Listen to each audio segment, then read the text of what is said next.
I got a call from a person at Russell Reynolds, and she had been trying to get me at Logitech before as a CIO, and she goes, "I don't have this search yet, but I may get it, and if so, I think you'd be perfect for it." And she called me back up a week later, and she says, "I got it." And I said, "Okay, what's the company?" Equinix. Never heard of them. Well, they And were in the business of just co-location, isn't it? Just data just center. co-location, That just was it. co-location. Okay. And I had no idea who they were. And so I interviewed with 15 people. And then I got called by Steve. He says, "Hey, I'd like you to come back in."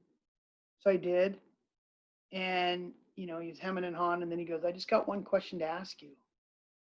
And I said, "What's that?" And he said, "Is this the team you want to join?" We had not talked salary, equity, size of the org, anything. He just says, "Is this the team you want to join?" I go, "Absolutely it is." He stood up, shook my hand. He said, "Okay, go talk to Carrie, who is our head of HR. Go talk to Carrie. She'll figure out.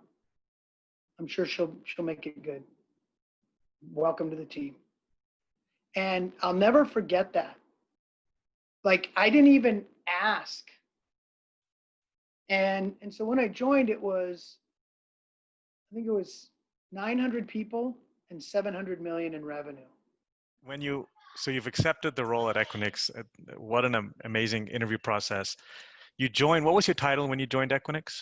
CIO. You were CIO of Equinix, and you left as a CPO, but Equinix was a data center co-location company, a very non-sexy business, I guess, but it made good money and everything. And now it's transformed itself into like truly a digital platform under your watch, being CIO and then Chief Product Officer when you left, and you formed the team behind everyone that's kind of running it today. Can you talk about that that journey that Equinix as a company took, and just what that was like? Yeah, the Equinix is an extraordinary place, and it was. I was just part of a team, a really good team that saw it for what it could be. The founders are Jay Adelson and Al Avery, and they actually, Al Avery was more of a facilities real estate guy, and Jay Adelson was more of a techie sysadmin, net admin guy. And they had this vision to bring these two things together. So they did the visioning, and it was on its way when I joined. I think what I helped to bring during this journey was, the first thing was, as CIO, was to build a thing called Equinix on Equinix, which was, let us show other CIOs how we're using the platform, and let's call it the platform, how we're using the platform to run Equinix, and how they could too, how they could make a hybrid model work and work well, how they could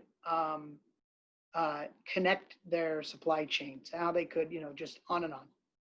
So I think that was the first thing, was to create this Equinix and Equinix program. I think the second thing was to the mindset of, I'm going to be a front office CIO. I don't want to be the back office. If you need a back office plumber, that ain't me. But that's what people think of CIOs, as someone in the back maintaining IT apps. Absolutely, and there's important work to be done there. So I don't want to denigrate it. But when you're out front, you're saying, hey, how are we interacting with our customers? How are sales working with their customers? Is the customer experience? And IT can actually be in the forefront, in the vanguard, and all of the above, for making that experience incredible for customers and for those servicing customers. So I just said, I'm going to be a front office CIO. I also took this notion of, I'm not going to be a CIO. Like, there's so many CIOs that just say, no, can't do that. No, don't have the resources. No.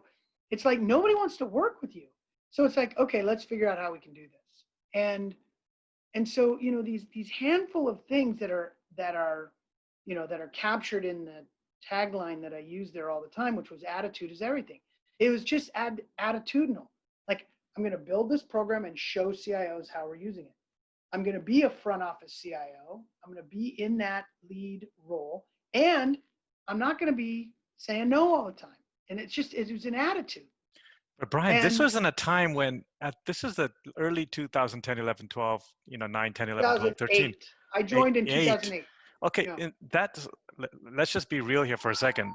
These are times when CIOs are in the back office, and for someone to say, I'm going to be a front office, I'm going to be a company, uh, outbound CIO. Yep. That's not normal, and you're only starting to see that today.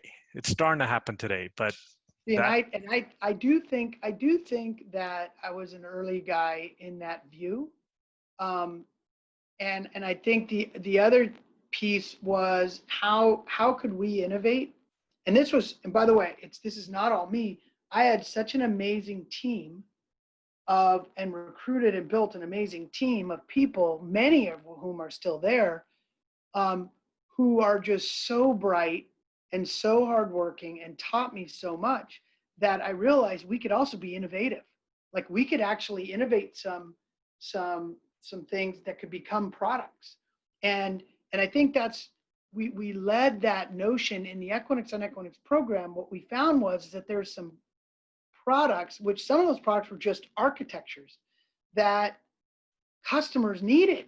And when you combine that sort of innovation with and customer thinking with empathy, like it's like, dude, I'm a CIO, I get your pain.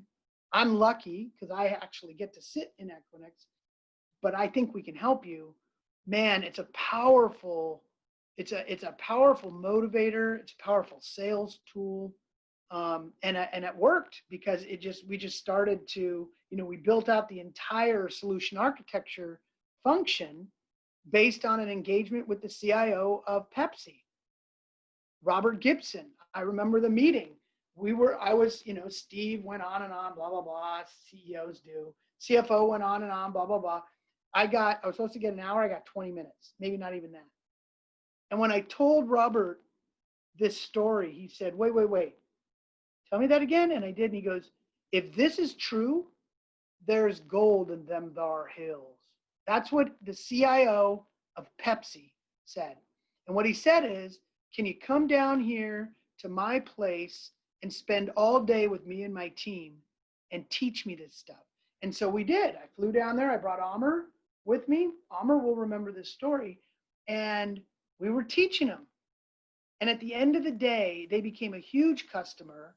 The head of networks left there ultimately. He built it all out based on the architecture we talked about. He left there. He's now the head of Lincoln Financials of their networks. He did the same thing. He is the biggest. His name's Joe. Joe is the biggest fan because what we were saying was true. It's the first time that you could have a happy and frugal architecture, that you spent less and got a better mousetrap. Like it just doesn't happen. And so when I saw this, I just kept beating this drum. And then the sales teams, whom I'm still, Facebook friends with 2/3 of the sales force, would bring me in to customer meetings, on customer visits. We built the customer sponsorship program. We just did all kinds of things when I was in that CIO seat. And so you were already being like a product manager leader as a CIO. Yeah, because you were working. I think that's a true statement. Yeah. Because at the time, Equinix didn't have a quote unquote, product officer or product function. They didn't have a chief. No, they had a product organization, product management that sat under the CMO and was responsible for designing or thinking up products, but it was not in the way that we were talking about it. Mm-hmm. And I think it was not a very technical org. That's not true. There were some very good technical people in there. But it just wasn't aligned really with, I think, where IT and engineering was going, which I think is why they asked me to pull it together. When I left, it was $5.5 billion in revenue and 8,000 people. So 10x. Yeah.